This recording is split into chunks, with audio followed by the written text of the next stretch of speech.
नमस्कार। मैं सारा सिंह सारा आईएएस यूट्यूब चैनल से इतिहास पढ़ने वाले सभी विद्यार्थियों का बहुत बहुत स्वागत करती हूँ। आज हम वैश्विक संकट कोविड-19 के गिरफ्त में हैं और यह निश्चित ही पूरे विश्व के लिए बहुत ही चिंतनीय विषय है। संकट की घड़ी है, परंतु कोई भी संकट अस्थायी नहीं होता, उसे टलना सुनिश्चित होता है। अतः इस संकट की घड़ी में आप जहाँ भी हो, अपने पढ़ाई को जारी रखें और अपने लक्ष्य के प्रति ईमानदारी के साथ आगे बढ़ते रहें। आज से मैं आप लोगों के बीच इतिहास विषय वस्तु के साथ जुड़ना चाहती हूँ और आप लोगों में इतिहास के प्रति एक सकारात्मक नज़रिया विकसित करना चाहती हूँ। मैं आप लोगों को बता दूँ कि मैं इतिहास के सभी पार्ट्स एंशिएंट, मेडाइवल, मॉडर्न और वर्ल्ड हिस्ट्री कवर करूंगी और पूरे ईमानदारी और निष्ठा के साथ करूंगी। इतिहास में जो आपकी नज़रिया है, दृष्टिकोण है, इस इतिहास के प्रति जो आपकी रुझान है, उसको मैं निश्चित तौर पर डेवलप करूंगी और आपके विजन को स्पष्ट करूंगी। लेकिन इसके पहले आप लोगों से एक निवेदन है कि इतिहास को आप कल्पना के स्तर पे मत समझिएगा कि चलो 10-12 वीडियो देख लूँ और इतिहास कंप्लीट हो गया। ऐसी बात नहीं है। इतिहास कोई कल्पना नहीं है, बल्कि बृहद संकल्पना पे आधारित एक विषय वस्तु है जिसमें तथ्यों और घटनाओं की भरमार होती है। इसलिए आपको इतिहास के प्रति धैर्य और इत्मीनान रखना होगा, तभी आप इतिहास के प्रति अपने नज़रिया को बदल सकते हैं, अपने कंसेप्ट को क्लियर कर सकते हैं। अगर आप ऐसा करते हैं और सारा वीडियो देखते हैं तो मैं आपसे वादा करती हूँ कि आज से ठीक 3 महीने बाद आप उस स्थिति में पहुँच जाएंगे जहाँ कभी आप सोचे होंगे कि काश मेरा इतिहास ऐसा होता। आप यूपीएससी मैथ्स के क्वेश्चन, स्टेट पीसीएस मैथ्स के क्वेश्चन या अन्य एग्जाम से संबंधित जो भी इतिहास के क्वेश्चन आएंगे, आप करने की स्थिति में होंगे। ये मेरा वादा है आप लोगों के साथ। तो चलिए एंशिएंट इंडिया के शुरुआत करते हैं और एंशिएंट इंडिया को मैं बिल्कुल ही शुरुआती अवस्था से आप लोगों को पढ़ाऊंगी।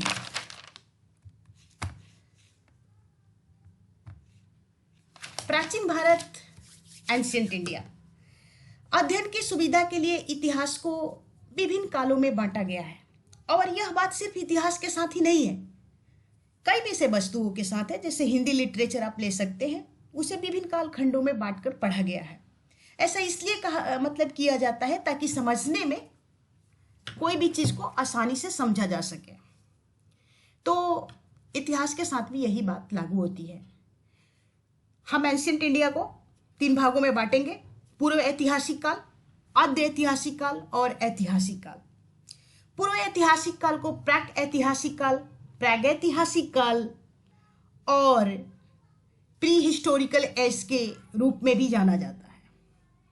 इसके बाद आता है आद्य ऐतिहासिक काल, जिसको प्रोटो हिस्टोरिकल एज के रूप में जानते हैं। और इस काल विशेष को समझने के लिए हमारे पास पुरातात्विक एवं साहित्यिक दोनों स्रोत उपलब्ध हैं, परंतु केवल हम पुरातात्विक स्रोतों का ही उपयोग करते हैं।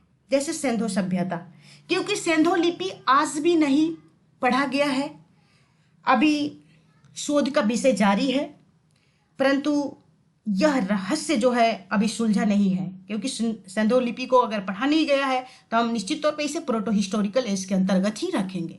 उसके बाद ऐतिहासिक काल है और इस काल को समझने के लिए हमारे पास पुरातात्विक प्लस साहित्यिक और विदेशियों का विवरण भी मौजूद है और इस काल विशेष के अंतर्गत आता है वैदिक सभ्यता। पूर्व ऐतिहासिक काल, जिसको हम प्राक ऐतिहासिक और प्रागैतिहासिक काल के रूप में भी जानते हैं, इस काल विशेष को समझने के लिए हमारे पास केवल पुरातात्विक सामग्रियां उपलब्ध होती है। और ये क्या है? तो pre historical age, the period of our ancient past for which no written records are the available is known as a pre historical age. अर्थात इस काल विशेष को समझने के लिए हमारे पास कोई रिटन रिकॉर्ड्स नहीं है, सिर्फ और सिर्फ आर्कियोलॉजिकल रिमेन्स प्रेजेंट है, जैसे स्टोन टूल्स, पोएट्री एटीसी। इसी आधार पर हम इस काल विशेष को समझते हैं। पूर्व ऐतिहासिक काल को भी हम 3 भागों में बांट देंगे। They are divided into 3 parts like पूर्व पाषाण काल, मध्य पाषाण काल और नव पाषाण काल। पूर्व पाषाण काल को पैलियोलिथिक एज और ओल्ड स्टोन एज के रूप में भी जानते हैं।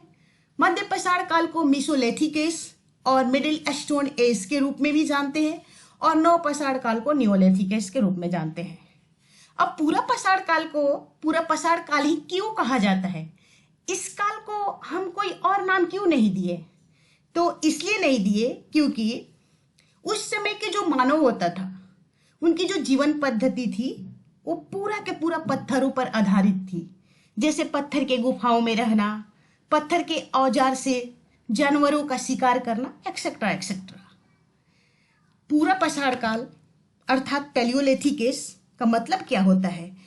पैलियो मतलब ओल्ड और लिथिक मतलब चट्टान, अर्थात पुराने चट्टानों के आधार पर जिस काल विशेष का स्टडी किया जाता है उसे हम पूरा पाषाण काल अथवा पैलियोलिथिक एज के रूप में जानते हैं। इस समय जो पूरा पाषाण काल था, भारतीय महाद्वीप में हिमानी संस्कृति थी, अर्थात चारों तरफ हिमयुग का साम्राज्य था। तो फिर इस काल को हम कैसे समझेंगे? तो उस समय जलवायु कैसा था, औजारों का स्वरूप कैसे होता था, इस आधार पर इस काल को समझने का प्रयास किया गया है। फिर इस पूरा पाषाण काल को 3 भागों में हम बांटेंगे। जैसे आरंभिक या निम्न पूरा पाषाण युग, जिसको अर्ली पैलियोलिथिक एज के रूप में जाना जाता है, मध्य पूरा पाषाण काल जिसको मिडिल पैलियोलिथिक एज के रूप में जाना जाता है, और उच्च पूरा पाषाण काल जिसको अपर पैलियोलिथिक एज कहते हैं। टाइम पीरियड 5 लाख से 50,000 ईसा पूर्व, 50,000 से 40,000 ईसा पूर्व और 40,000 से 10,000 ईसा पूर्व के बीच में माना जाता है। निम्न पूरा पाषाण काल की विशेषताएं क्या है? Characteristic of the early palaeolithic age के बारे में बात करते हैं। तो जो मानव था इस समय खाद्य संग्राहक था। Food was obtained by hunting animals. पत्थरों के औजारों का प्रयोग होता था। They use stone tools for hunting. मैं अभी अभी आपको बताई हूं कि पूरा पाषाण युगीन मानव का जीवन पद्धति ही पत्थरों पर आधारित था, तो इसलिए पूरा पाषाण युगीन मानव द्वारा पत्थरों के औजारों का प्रयोग किया जाता था। इस काल के प्रमुख औजार है, यहाँ आपको फोकस करना होगा क्योंकि यहाँ से क्वेश्चन अरेंज होते हैं। हस्त कुठार, हैंड एक्स, विदारडी, क्लेवर, खंडक, चॉपर, ब्लेड्स etc। ये मुख्य औजार है, तो इन औजारों का नाम कम से कम आपको याद होना चाहिए। क्रोड उपकरणों का प्रयोग। क्रोड का मतलब होता है अनगढ़, बड़ा, भोथरा। तो जो नदियों में पेबल्स आते थे, पत्थर जो आते थे, बड़े बड़े जो चट्टान आते थे, उन चट्टानों को लेकर 2 चट्टानों को वो क्या करते थे, मारकर उसको थोड़ा सा एक तरह से नुकीला बनाने का प्रयास करते थे। हालांकि उतना नहीं बन पाता था, थोड़ा भोथरा रह जाता था। तो वैसे ही औजारों का उस समय जो पूरा पाषाण युगीन मानव है, अर्ली पैलियोलिथिक जो मानव है, यूज करते थे। तो जब क्रोड उपकरणों का प्रयोग करेंगे तो स्वाभाविक सी बात है कि वो बड़े जानवरों का ही शिकार करते थे। तो यहाँ पर भी आपको एक कंसेप्ट चेक किया जा सकता है कि ऐसा पूछ दे यूपीएससी प्रीलिम में कि निम्न पूरा पाषाण युगीन मानव छोटे जानवरों का शिकार करते थे। नहीं, क्योंकि उस समय हमारे पास जो उपकरण था वो बड़ा था। जब बड़ा उपकरण था तो इसलिए वो छोटे जानवरों का शिकार नहीं कर पाएंगे। तो यहाँ पर भी आपको फोकस करने की जरूरत होगी कि वो बड़े जानवरों का ही शिकार करते थे। और इस काल के मानव कृषि, अग्नि, मृदभांड बनाने की कला से अनभिज्ञ थे। They had no knowledge of the agriculture, fire और poetry for the any materials. अर्थात वो किसी भी तरह के पदार्थ से ना तो पोएट्री बनाना जानते थे, मृदभांड, और ना ही एग्रीकल्चर जानते थे। यहाँ क्वेश्चन पूछा जा सकता है आपसे इजीली कि निम्न पूरा पाषाण कालीन मानव को कृषि का ज्ञान था, पोएट्री बनाने का ज्ञान था? नहीं ज्ञान था। कॉन्सेप्ट सीधे बोल रहा है कि they had no knowledge of agriculture, fire और poetry for the any materials. औजार बनाने में क्वार्टजाइट पत्थरों का प्रयोग किया जाता था। ये बहुत ही इंपॉर्टेंट पॉइंट्स है, कई एक बार पूछा गया है, इसलिए आप यहाँ फोकस कीजिएगा कि जो निम्न पूरा पाषाण काल की जो कच्चा माल था, अर्थात औजार बनाने में जो कच्चा माल प्रयुक्त होता था वो क्वार्टजाइट पत्थर था। क्वार्टजाइट का मतलब होता है हार्ड रॉक्स, अर्थात वो औजार को बनाने में हार्ड रॉक का यूज करते थे। तो औजार बनाने में कच्चा माल क्या था? क्वार्टजाइट पत्थर। यहाँ आप फोकस कीजिएगा और इसको बिल्कुल ही अपने दिमाग में सेट कर लीजिएगा कि निम्न पूरा पसार योगिन में औजार बनाने में क्वार्टजाइट पत्थरों का प्रयोग होता था। फिर से एक बार मैं बता दूं, क्रोड उपकरणों का प्रयोग करते थे, बड़े जानवरों का शिकार होता था और कृषि, अग्नि, मृदभांड बनाने की कला से वो अनभिज्ञ थे। उसके बाद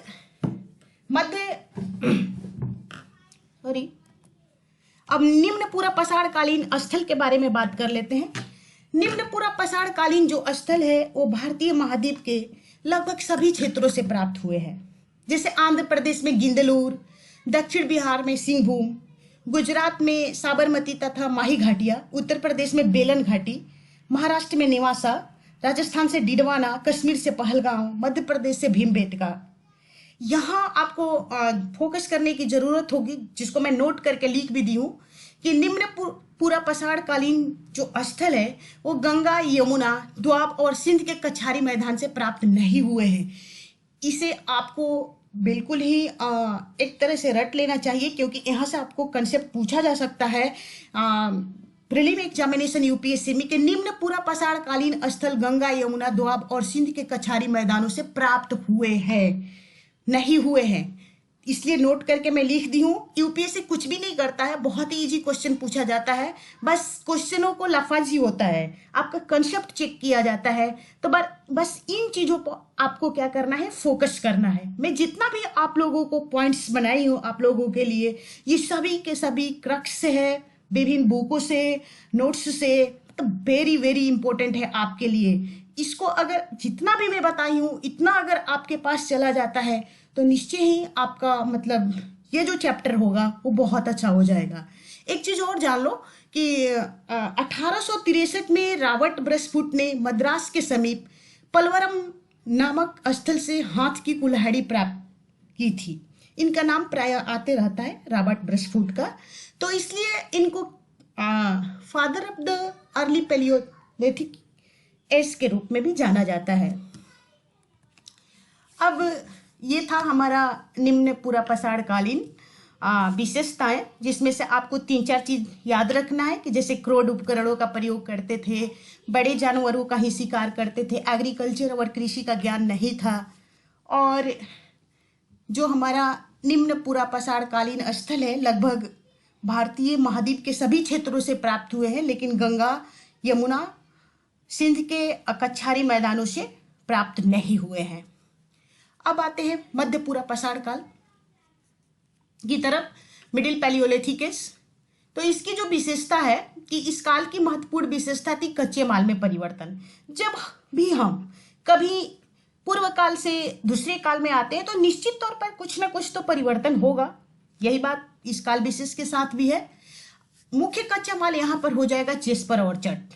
टूल्स को बनाने में अब यहाँ पर हम जेस्पर और चट की बात करेंगे, क्योंकि अर्ली पैलियोलिथिक एज के जो मानव थे वो टूल्स को बनाने में क्वार्टजाइट पत्थरों का प्रयोग करते थे। अब वो क्या करेंगे, टूल्स को बनाने में जेस्पर और चट करेंगे। यहाँ पर आपको नोट कर लेना होगा। एक चीज और मैं बता दूं कि जब वो जेस्पर और चट का प्रयोग करते थे तो क्या क्वार्टजाइट का प्रयोग बिल्कुल ही नहीं होता था? नहीं, ऐसा नहीं हो सकता है, होगा, लेकिन उसकी मात्रा क्या हो जाएगी, अब कम हो जाएगी। जब भी हम दूसरे काल से पहले काल से दूसरे काल में आते हैं तो ऐसी बात नहीं है कि उस काल की सारी प्रवृत्तियां बदल जाती है, प्रवृत्तियां कुछ शेष रह जाती है और हालांकि उनकी संख्या में कमी आती है। तो निश्चित तौर पर अभी भी क्वार्टजाइट पत्थरों का प्रयोग होगा, लेकिन सबसे ज्यादा प्रयोग होने लगेगा जेस्पर और चट का। इस काल में हमें काटने की औजारों की प्रधानता मिलती है।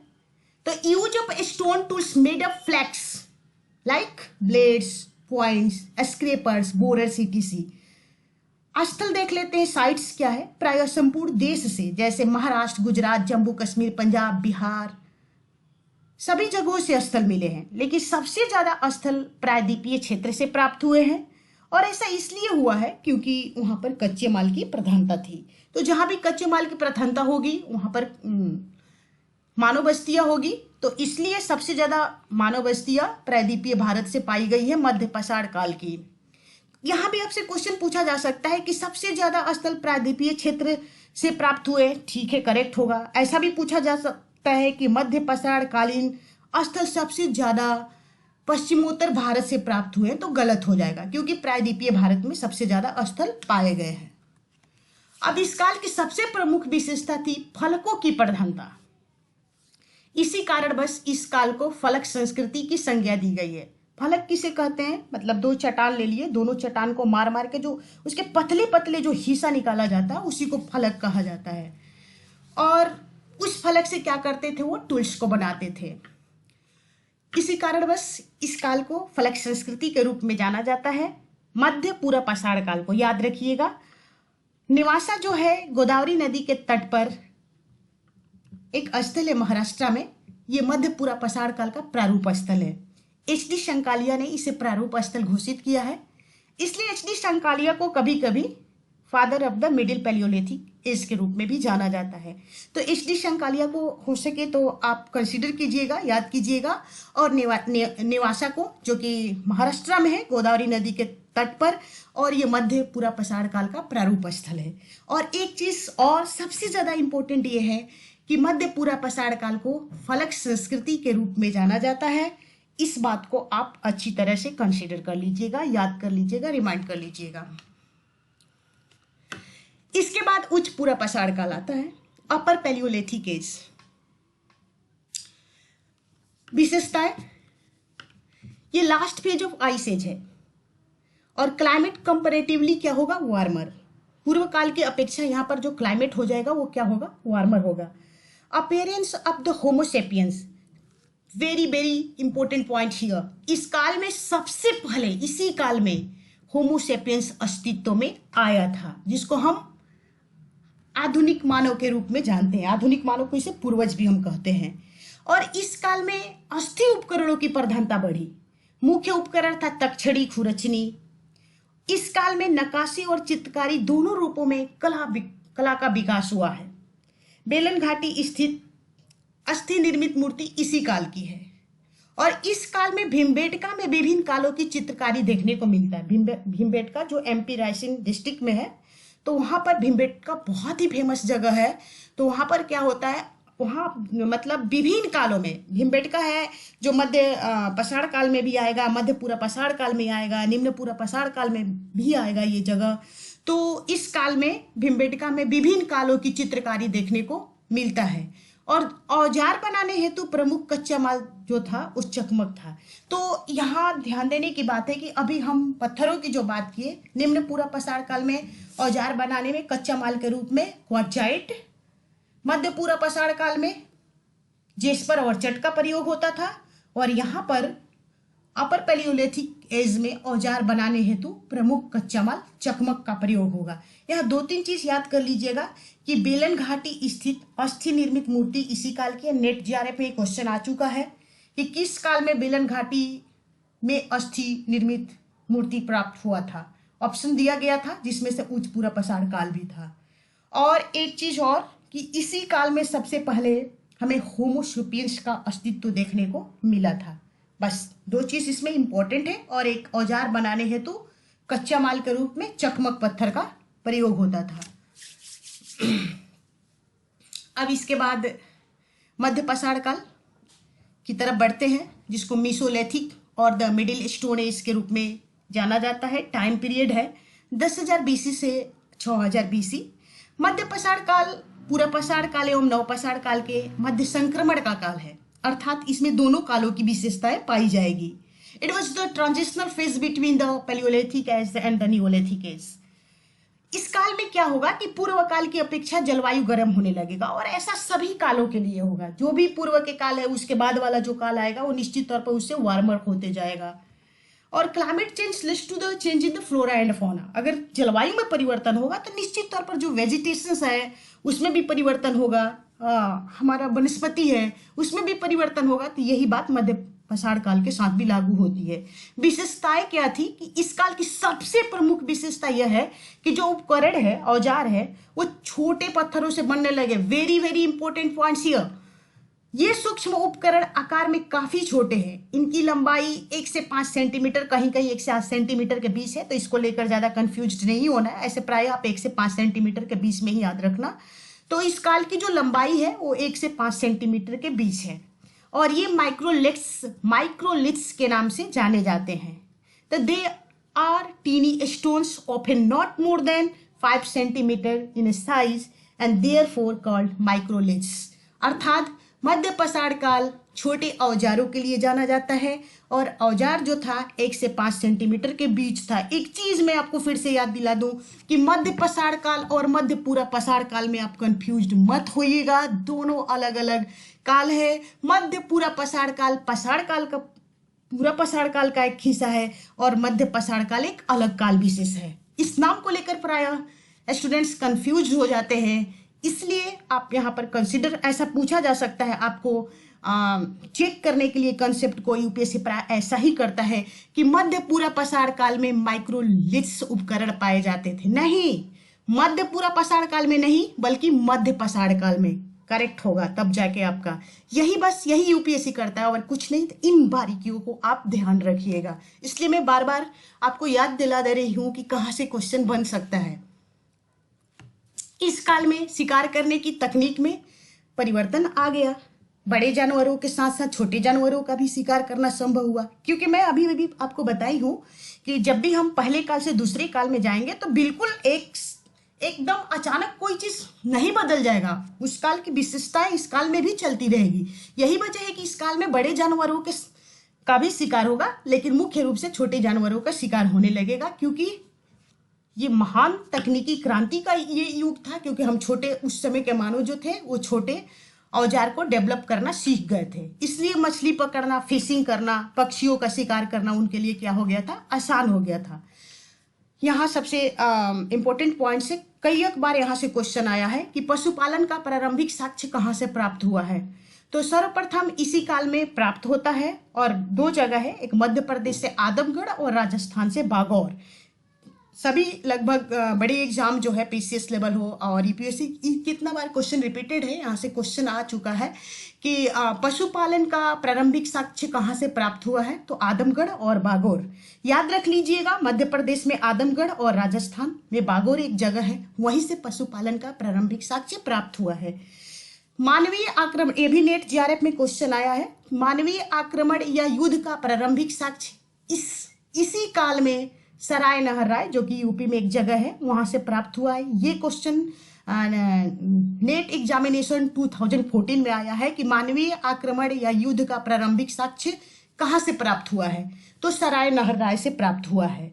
अग्नि का उपयोग मध्य पाषाण काल को पूरा पाषाण काल से अलग करता है, अर्थात इस समय अग्नि का प्रयोग व्यापक स्तर पर तो नहीं हुआ है, ऐसा जाकर नवपाषाण युग में होगा, लेकिन प्रारंभिक साक्ष्य हमें मिला जरूर है। गुजरात स्थित लंगनाच तथा उत्तर प्रदेश स्थित सराय नहराय एवं महदाह से गर्त चूल्हे का साक्ष्य प्राप्त हुआ है। क्वेश्चन आपसे पूछा जा सकता है कि मध्य पाषाण काल में गर्त चूल्हे का साक्ष्य कहां से प्राप्त हुआ है। तो सराय नहराय एवं महदाह से। गर्त चूल्हे अर्थात जमीन को गड्ढे करके चूल्हे बनाया गया था। सावधान तरीका इस काल की विशिष्ट पहचान है। जैसे महदाह से किसी न किसी समाधि में स्त्री पुरुष के साथ दफनाए जाने का साक्ष्य प्राप्त हुआ है, अर्थात सावधान की जो साक्ष्य हमें प्राप्त हुआ है, तो सर्वप्रथम हमें इसी काल से। ये काल बहुत ही इंपॉर्टेंट है, इसलिए सभी पॉइंट्स को आपको फोकस करने की जरूरत है। तो सावधान तरीका इस काल की विशिष्ट पहचान है। जैसे महदाह से किसी न किसी समाधि से स्त्री पुरुष को साथ साथ दफनाए जाने का साक्ष्य प्राप्त हुआ है। ऐसी विशेषता पूरा पाषाण काल में नहीं थी। इस काल के महत्वपूर्ण उपकरण क्या थे। तो तीर कमान, निश्चय महान तकनीकी क्रांति था। माइक्रोलिथ्स हम उपकरण बना रहे थे, तो वो बना रहे थे मध्य पाषाण कालीन मानव, तो निश्चित ही महान तकनीकी का द्योतक था। ब्लेड्स, नुकीले क्रोड। पूरा पाषाण काल में मैं आपको बताई थी कि निम्न पूरा पाषाण काल में क्रोड उपकरणों की प्रधानता थी, लेकिन यहाँ पर क्या हो जाएगा, नुकीले क्रोड, क्योंकि ये महान तकनीकी का युग था। तो निश्चित तौर पर जब तकनीकी में परिवर्तन आया है तो औजार बनाने के टेक्नोलॉजी में भी क्या हुआ होगा, परिवर्तन हुआ होगा। इसलिए क्रोड उपकरण से अब क्या होने लगे थे, नुकीले क्रोड उपकरण बनने लगे थे। पूरा पाषाण काल के भी कुछ उपकरण अभी यूज होते रहेंगे, जो कि मैं कई एक बार आप लोगों को बता चुकी अभी इस वीडियो में कि पुराने जो काल होता है वो उससे जब हम दूसरे नए काल में जाते हैं तो उसकी कुछ ना कुछ प्रवृत्तियां अभी भी चलती रहती है। तो यही बात इस काल के साथ भी लागू होगा। तो पूरा पसाड़ काल के भी कुछ उपकरण जैसे कि तक्षड़ी, खुरचनी, गरासा मिलते रहेंगे। जैसे मैं बताई थी कि ये अपर पैलियोलिथिक युग के सभी टूल्स है, तक्षड़ी, खुरचनी। और यहाँ पर भी क्या होगा कि वो मिलेंगे लेकिन उनकी संख्या क्या होगी, थोड़ा कम हो जाएगी। मुख्य रूप से तीर कमान, माइक्रोलिथ्स मिलेंगे, छोटे औजार मिलेंगे। तो महत्वपूर्ण जो स्थल है इसका मध्य पसाड़ स्थल राजस्थान, दक्षिणी उत्तर प्रदेश, मध्य और पूर्वी भारत में तथा दक्षिण भारत में कृष्णा नदी से दक्षिण में पाए जाते हैं।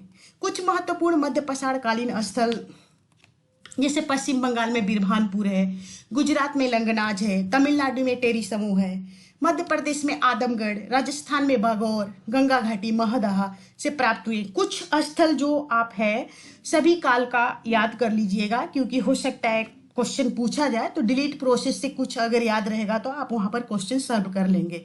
सराय नहराय एवं महदहा भारत के सबसे पुराने मध्य पसाड़ कालीन स्थल है और यहीं से स्तंभगढ़ का साक्ष्य भी मिला है। स्तंभगढ़ अर्थात जमीन को गड्ढा बनाकर वहां पर झोपड़ी लगाया जाता था, उसी को हम स्तंभगढ़ के रूप में जानते हैं। और इसी काल में राजस्थान से विश्व में प्रथम वृक्षारोपण का साक्ष्य मिला है। तो मध्य पसाड़ काल की ये सारी विशेषताएं थी और जिसमें मुख्य रूप से आपको ये याद रखना है कि इस काल में माइक्रोलिथ्स उपकरण मिलेंगे और ये महान तकनीकी का युग था। युद्ध और मानवीय आक्रमण का प्रथम साक्ष्य प्राप्त होगा। शवाधान, अग्नि का प्रयोग, वृक्षारोपण, ये सब काल इस काल को क्या करता है, एक विशिष्ट काल बनाता है पूर्व काल की अपेक्षा। तो मैं ये वीडियो यहीं पर स्टॉप करूंगी क्योंकि वीडियो लंबा हो जाएगा। नेक्स्ट वीडियो में मैं आपको नव पसाड़ काल और ताम्र पसाड़ काल पढ़ाऊंगी और लगातार मेरा वीडियो जारी होते रहेगा। लेकिन इसके पहले मैं आप लोगों से यह कह दूं कि आप वीडियो को स्किप नहीं कीजिएगा। इसका जो मटेरियल है, पॉइंट्स है, वो काफ़ी मेहनत से बनाया गया है आप लोगों के लिए और सभी एग्जामिनेशन बेस्ड है जो कि आपसे एग्ज़ाम में पूछा जाएगा। और मैं अंत में आप लोगों से ये कहना चाहूँगी कि अगर मेरी वीडियो आप लोगों को पसंद आई होगी तो इसे लाइक्स, शेयर और कमेंट्स कीजिएगा। बेल आइकन पे प्रेस कीजिएगा और कमेंट जरूर कीजिएगा ताकि हमें मोटिवेशन मिलता रहे, कुछ आपका सुझाव भी मिलता रहे ताकि मैं अगला वीडियो जो आप लोगों के लिए बनाऊं और बेस्ट बनाऊं। Thank you watching for this video.